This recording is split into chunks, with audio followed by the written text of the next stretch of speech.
Guys, dito tayo nagtapos ng pa-vlog. Ngayon pupunta naman natin doon sa doon explore natin doon. Medyo mahalayo-layo rin to sa pinakatabi ng dagat. So yung matubig-tubig dito. Tantan tayo guys. Baka meron tayong makitang kakaiba. At madulas ang mga bato. Tantan tayo. Oops.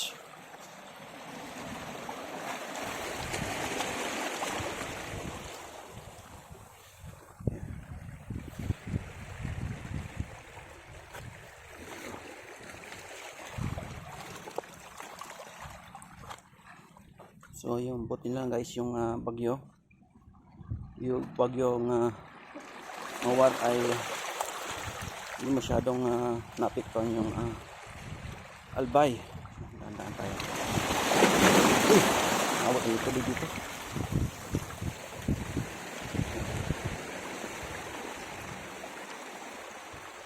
Ito yung spaghetti.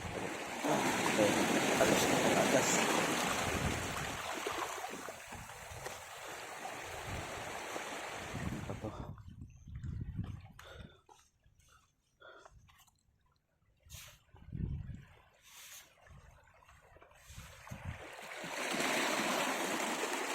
Ganda pakinggan yung agos na ang tubig na bumabangga sa mga bato. Yan. Meron akong nakikita mga shell. Ano ba yan tawag niya? Yung pinagtanggalan ng laman. Yung shell na mismo. Ay ito, ano to?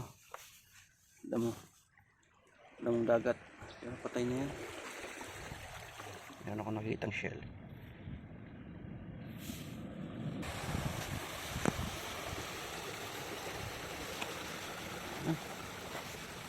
Ganda pagbasdan yung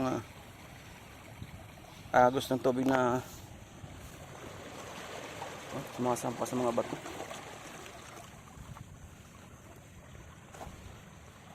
Sumasampa. Tagalog, Bicol yun bumabangga sa bato. Yun. Wala Hindi tayo pure Tagalog Meron tayong tag-Bicol. Tagalog Bicol. So pasensya nyo na guys yung aking pagsasalita. Kaya meron dyan sa dulo.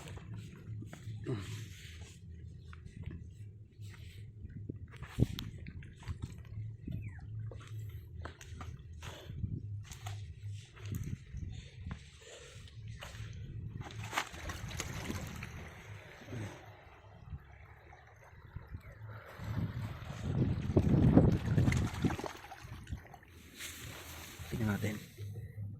Isda ba yan? Parang hindi naman. So, tuloy tayo guys. Explore dito sa tabi ng dagat. So, tayo na ibang bato. Hinahanap natin na bato ni Darna. Kasi yung nakaraang vlog natin din naman pala yun ng bato ni Darna.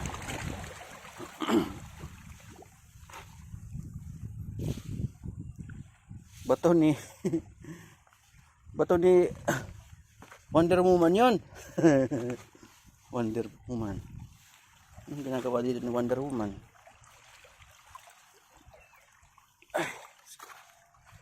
Grabe mo explore dito. Dapat dahan-dahan ka dito sa paglalakad.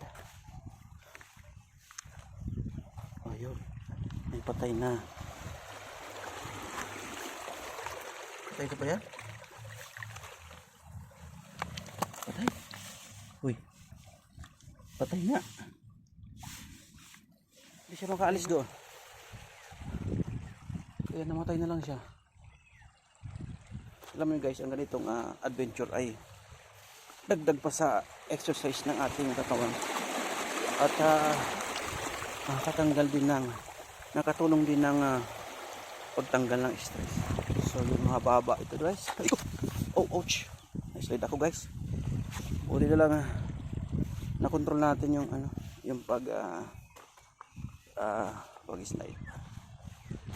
Kaya gandaan tayo guys sa lagi natin sipit pag sa ganitong sitwasyon. Dandaan tayo sa paglalakad.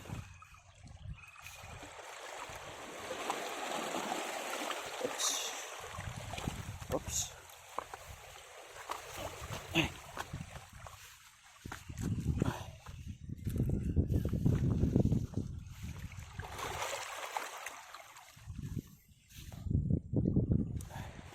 Oh, so dito guys, magandang part ng uy.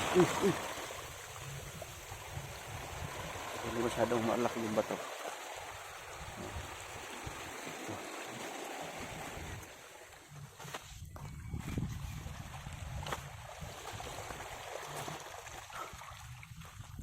Ditong plano yung government.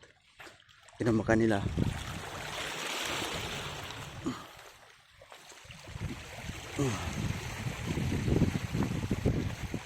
Lalagyan siguro ito ng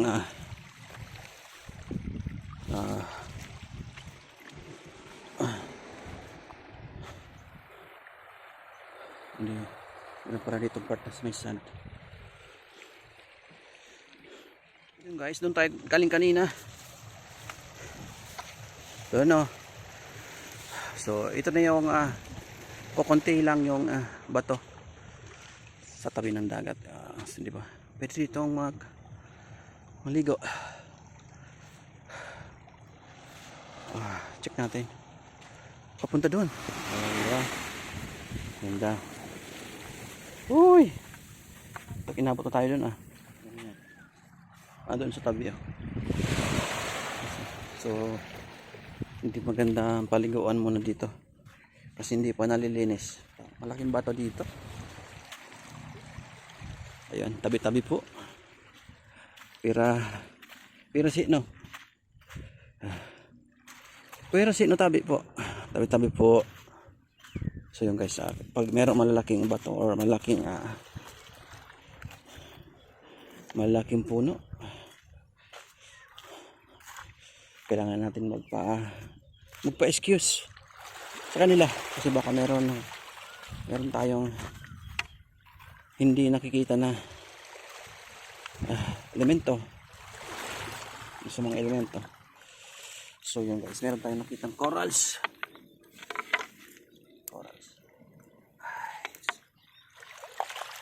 Ayun, meron naman tayong nakitang bato.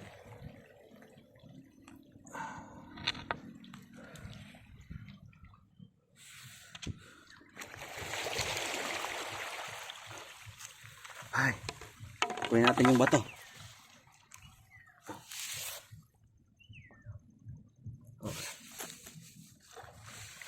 Ayan.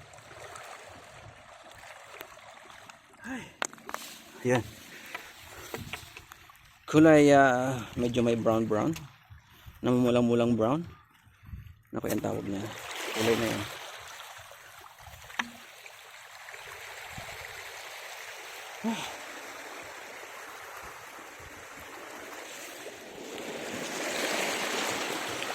Rinig nyo guys yung alon. Malamang dito ganun din. Yan dyan sa dulo. Sa unahan natin. Malamang gagawan dyan ng sisementoin din yan. Gagawan din ng pasyalan in the future. Kasi malayo na to dun sa Puro. Ayun, meron ano kaya yan sa gitnang yan?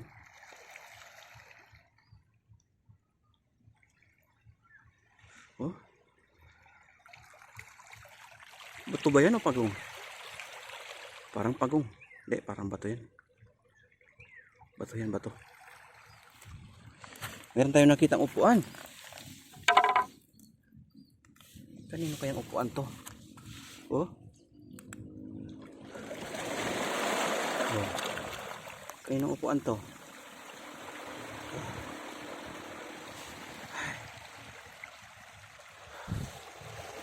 Ayun.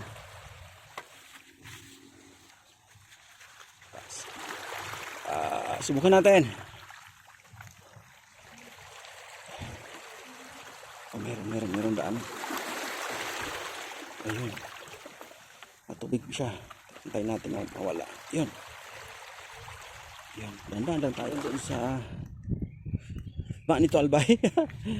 Ganito sa seaside. Meron na daanan papunta doon. Ayan.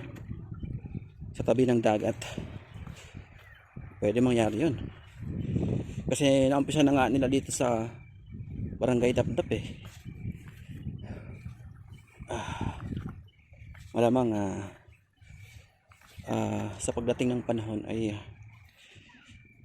yung mga bihikulo ay meron na silang pagdadaanan ng mabilis na rota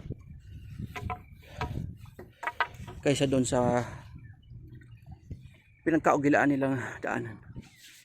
So meron din doon dahil guys na tinambakan na mga bato. So malamang meron nga talagang plano ang government dyan. Antayin na lang natin kung ano yung sana maabutan pa natin kung ano ang gagawin nila dyan. So pupuntahan natin yun guys kasi yun na yun ang pinaka huli. Meron nakatira doon. Ayan. Huwag nga natin puntahan yun, baka maistorbo sila. Right. Bilang respeto sa nakatira dyan, huwag natin gambalain pa. Pero marami yung ano, dito na ipon yung mga basura. Or hindi mga plastic, yung basura ng mga dahon, ganun, dito na ipon.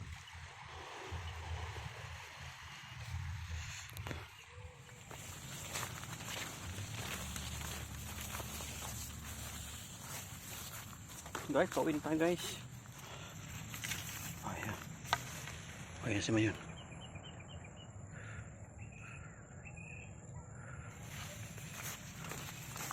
Saturday and Sunday. Maraming tao.